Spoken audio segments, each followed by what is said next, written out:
Assalamualaikum warahmatullahi wabarakatuh. Selamat pagi Solih dan Solihah kelas 4, siswa dan siswi SDIP Insan Robani. Bagaimana kabarnya hari ini, Kak? Semoga sehat dan selalu berada dalam lindungan Allah Subhanahu wa Ta'ala. Amin ya Robbal Alamin. Hari ini kita bertemu kembali di kelas pembelajaran online. Karena kondisi yang belum memungkinkan, maka proses pembelajaran masih dilakukan secara jarak jauh. Meskipun begitu, tetap semangat ya Kak. Takbir, Allahu Akbar. Nah, solih-solihah, bagaimana dengan pembiasaan diniyahnya seperti sholat duha dan murojaah? Apakah sudah dilaksanakan? Alhamdulillah, terima kasih ya Kak. Semoga tetap istiqomah dalam melaksanakan pembiasaannya. Baiklah, siswa dan siswi yang solih-solihah, apakah kalian sudah siap mengikuti kelas pembelajaran daring? Nah, sebelum kita memulai pembelajaran, alangkah lebih baik jika didahului dengan berdoa. Yuk kita sama-sama mengangkat kedua tangan dan khusyuk dalam berdoa, memohon kepada Allah agar diberikan ilmu yang bermanfaat. Bismillahirrahmanirrahim. Rabbi zidni ilma warzuqni fahma. Ya Allah, tambahkanlah ilmuku dan berilah aku rizki kefahaman. Amin. Sebelumnya, Ibu minta tolong ya Kak, silahkan persiapkan buku paket tematik 4F-nya dan alat tulis seperti pensil, pulpen, dan lain-lain. Sembari kalian menyimak video pembelajaran ini, sambil dibuka juga ya bukunya Kak. Ikuti arahan sesuai isi video yang Ibu jelaskan.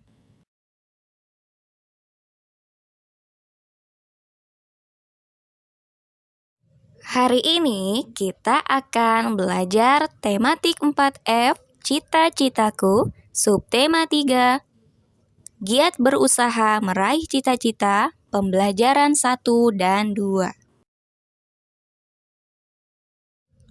Tujuan pembelajaran hari ini adalah pertama, siswa dapat menjelaskan cara melestarikan sumber daya alam. Kedua, siswa dapat menjelaskan cara melestarikan tumbuhan dan hewan. Ketiga, siswa dapat menentukan informasi penting dari teks yang disajikan. Keempat, siswa dapat mengetahui pengertian dan cara mendeklamasikan puisi. Dan kelima, siswa dapat membuat kolase hewan dari daun kering. Solih-solihah, apakah kalian siap untuk belajar? Baik, sekarang kita memasuki pembelajaran 1. Kak, apakah kalian mempunyai cita-cita? Iya, pasti kalian punya cita-cita. Ketika sudah besar, adakah yang mau menjadi guru, dokter, pilot? Ya, tentu masih banyak cita-cita lain yang tidak bisa Ibu sebutkan satu persatu. Untuk meraih cita-cita, diperlukan usaha dan kerja keras yang disertai dengan doa ya Kak. Nah, usaha yang kalian lakukan adalah dengan belajar. Maka dari itu, belajarnya yang sungguh-sungguh ya Kak, agar apa yang kalian cita-citakan bisa tercapai. Amin. Sekarang, mari perhatikan gambar berikut. Kalian tahu apa gambar ini? Iya, betul. Ini gambar bencana banjir. Banjir di Indonesia biasanya terjadi ketika musim penghujan ya, Kak. Namun, sekarang karena pengaruh berbagai kondisi, banjir bisa terjadi kapan saja ketika curah hujan tinggi. Tahukah kalian penyebab banjir yang lainnya? Ya, betul. Salah satunya adalah sampah. Sampah yang dibuang sembarangan dan menumpuk dapat menyebabkan banjir. Banyak orang yang tidak peduli terhadap kebersihan lingkungan. Namun, ada salah satu tokoh yang amat peduli terhadap kebersihan lingkungan. Siapakah dia? Dia adalah Pak Sariban. Pak Sariban merupakan tokoh pahlawan kebersihan Kota Bandung. Nah, sekarang Ibu meminta kalian untuk membaca teks yang ada di halaman 90 sampai 91 Pak Sariban, pahlawan kebersihan Kota Bandung. Silahkan baca selama 2 menit. Nah, Kak, apakah kalian sudah selesai membacanya? Baik, kalau sudah selesai, kita lanjutkan ya. Hal penting atau informasi apa yang dapat kita ambil dari cerita Pak Sariban? Ya, Pak Sariban merupakan orang yang peduli terhadap kebersihan lingkungan.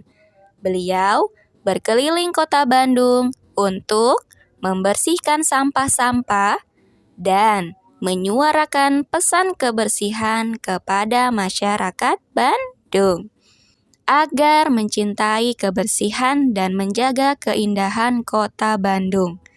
Nah, Solih-Solihah, apakah kalian tertarik untuk menyuarakan pesan kebersihan lingkungan seperti Pak Sariban? Mari kita lanjutkan pembelajarannya ya, Kak. Nah, seperti yang telah kita ketahui bahwa sebagai umat manusia, kita wajib menjaga dan melestarikan sumber daya alam, baik sumber daya alam kekal, yakni matahari, air, angin, dan lain-lain, maupun sumber daya alam yang dapat diperbarui seperti tumbuhan dan hewan, ataupun sumber daya alam yang tidak dapat diperbarui seperti batu bara, bahan tambang, dan lain-lain. Jika kita gunakan secara terus-menerus tanpa dilakukan upaya pelestarian, maka lama-kelamaan sumber daya alam tersebut akan habis. Maka dari itu, kita sebagai umat manusia berkewajiban untuk menjaga kelestarian lingkungan. Terkait hal tersebut, upaya yang dapat dilakukan untuk menjaga kelestarian sumber daya alam diantaranya 1. Memanfaatkan sumber daya alam yang kekal secara hati-hati dan efisien. 2. Mengembangkan metode penambangan dan pemrosesan yang lebih efisien serta dapat didaur ulang. 3. Melaksanakan etika lingkungan dengan menjaga kelestarian alam. 4.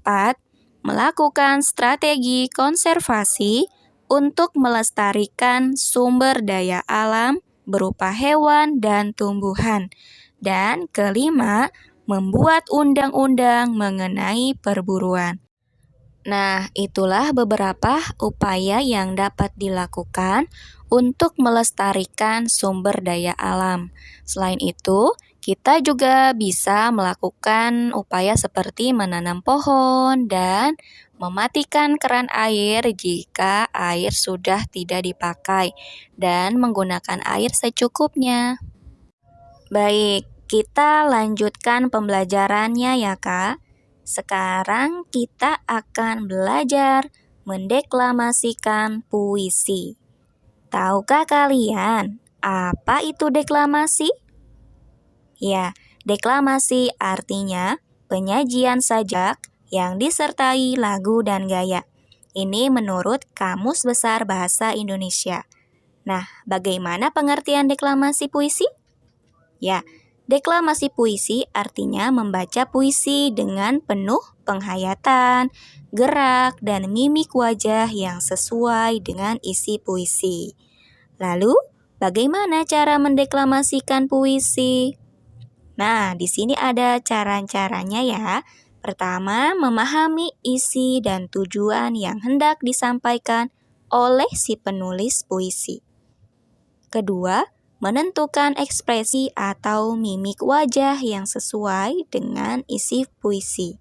Ketiga, membacakan dengan lafal dan intonasi yang tepat.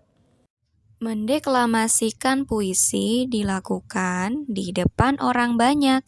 Misalnya, kita bisa melakukannya di depan kelas. Ketika kita akan mendeklamasikan puisi, maka puisi tersebut harus dibaca dengan jelas, penuh penghayatan, disertai pemahaman tentang isi puisi agar bisa memilih ekspresi dan intonasi yang sesuai.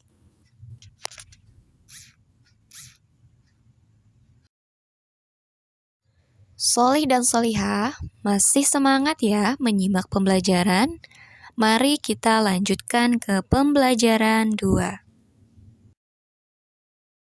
Berikut Ibu sajikan gambar. Tahukah kalian gambar apa ini? Ya, terdapat 2 anak laki-laki berseragam sekolah yang sedang berjualan. Sambil membawa barang dagangan, di tengah keterbatasan ekonomi, mereka tetap gigih untuk meraih cita-cita. Mengesampingkan rasa malu walaupun belajar sambil berjualan. Apakah semangat mereka perlu kita tiru? Ya, tentu sangat bisa kita tiru. Hal yang dilakukan oleh kedua anak tadi, perjuangannya hampir mirip dengan cerita inspiratif dari tokoh yang bernama Asnawi. Untuk itu, Ibu meminta kalian untuk membaca di halaman 96, cerita yang berjudul Gelar Sarjanaku Berkat Gorengan. Ibu berikan waktu selama 2 menit. Baiklah Kak, bagaimana membacanya? Apakah sudah selesai? Baik, jika sudah selesai, kita lanjutkan kembali pembelajarannya. Berdasarkan cerita tadi, hal penting apa yang dapat bisa kita ambil? Iya, kegigihan tokoh Asnawi dalam meraih cita-cita menjadi sarjana dimulai dengan berjualan gorengan. Asnawi mengatur waktu antara belajar dan mencari uang dengan cara berjualan. Berkat usaha dan kegigihannya, Asnawi dapat berhasil meraih cita-cita sebagai sarjana ekonomi Universitas Muhammadiyah Yogyakarta. Dari cerita tokoh Asnawi, kita belajar pentingnya arti kegigihan dalam meraih cita-cita. Hal ini sesuai dengan pepatah Arab, "Man jada wajada." Siapa yang bersungguh-sungguh akan berhasil. Oleh karena itu, Ibu minta kepada kalian untuk belajar dengan bersungguh-sungguh agar cita-cita yang ingin kalian capai bisa terwujud. Amin ya robbal alamin. Baik, kita lanjutkan kembali ya Kak pembelajarannya. Masih semangat ya menyimak pembelajaran hari ini? Ya, tentu harus semangat. Baik, pelestarian hewan dan tumbuhan. Keanekaragaman makhluk hidup harus dilestarikan agar mampu memberikan manfaat yang sebesar-besarnya bagi manusia. Berbagai upaya yang dapat dilakukan oleh manusia untuk melindungi hewan dan tumbuhan dari kepunahan disebut pelestarian. Pelestarian hewan dan tumbuhan dapat dilakukan dengan 2 cara, yaitu pelestarian in situ dan pelestarian ex situ. Pelestarian in situ merupakan jenis pelestarian yang dilakukan pada tempat atau habitat asli hewan atau tumbuhan tersebut berada. Sedangkan pelestarian ex situ merupakan jenis pelestarian yang dilakukan di luar habitat asli hewan atau tumbuhan, tetapi kondisinya diupayakan sama dengan habitat aslinya. Nah, di sini Ibu sudah sediakan beberapa contoh pelestarian in situ. Di antaranya ada cagar alam, suaka marga satwa, hutan lindung, dan taman nasional. Cagar alam merupakan daerah perlindungan bagi tumbuhan dan hewan yang mulai langka. Suaka marga satwa merupakan daerah yang melindungi hewan-hewan langka. Hutan lindung merupakan kawasan hutan yang dilindungi oleh pemerintah atau kelompok masyarakat agar fungsi hutan dapat berjalan dengan baik. Sedangkan Taman Nasional merupakan kawasan pelestarian alam yang mempunyai ekosistem asli yang digunakan untuk keperluan ilmu pengetahuan. Sekarang contoh-contoh pelestarian ex situ. Di antaranya yaitu kebun botani, taman safari, kebun binatang, dan penangkaran. Kebun botani atau kebun raya merupakan suatu lahan yang ditanami berbagai macam tumbuhan untuk tujuan koleksi, penelitian, dan konservasi. Taman safari adalah tempat wisata yang berwawasan lingkungan, berorientasi pada habitat satwa di alam bebas. Sedangkan kebun binatang merupakan tempat objek penelitian atau objek wisata yang memiliki koleksi hewan dan tumbuhan langka ataupun tidak. Dan tempat penangkaran yaitu tempat membudidayakan tanaman dan hewan langka. Tujuannya agar semua binatang atau tumbuhan tetap lestari dan dihindari dari kepunahan. Setelah kita mempelajari berbagai upaya jenis pelestarian hewan dan tumbuhan, ternyata dari hewan-hewan tersebut kita bisa membuat kreasi loh Kak. Kita bisa membuat kreasi hewan dari daun. Nah, hewan dan tumbuhan telah Allah Subhanahu wa taala ciptakan untuk memenuhi berbagai kebutuhan manusia. Bagian tumbuhan yang dapat dimanfaatkan seperti akar, batang, ranting, buah, bunga, dan daun. Salah satu bagian tumbuhan yang dapat dimanfaatkan adalah daun. Mari kita membuat kreasi kolase hewan dari daun. Lihat cara membuatnya pada buku tema 4F halaman 100. Ini merupakan tugas yang harus kalian kerjakan. Baiklah Kak, kita sudah mencapai akhir pembelajaran. Kesimpulan pembelajaran hari ini yaitu pada awal pembelajaran kita sudah belajar dari tokoh Pak Sariban yang peduli terhadap kebersihan dan kelestarian lingkungan. Setelah itu, kita juga sudah belajar upaya pelestarian sumber daya alam, sudah belajar dari tokoh Asnawi mengenai kegigihannya dalam meraih cita-cita, sehingga beliau berhasil mendapat gelar sarjana di Universitas Muhammadiyah Yogyakarta. Belajar mendeklamasikan puisi.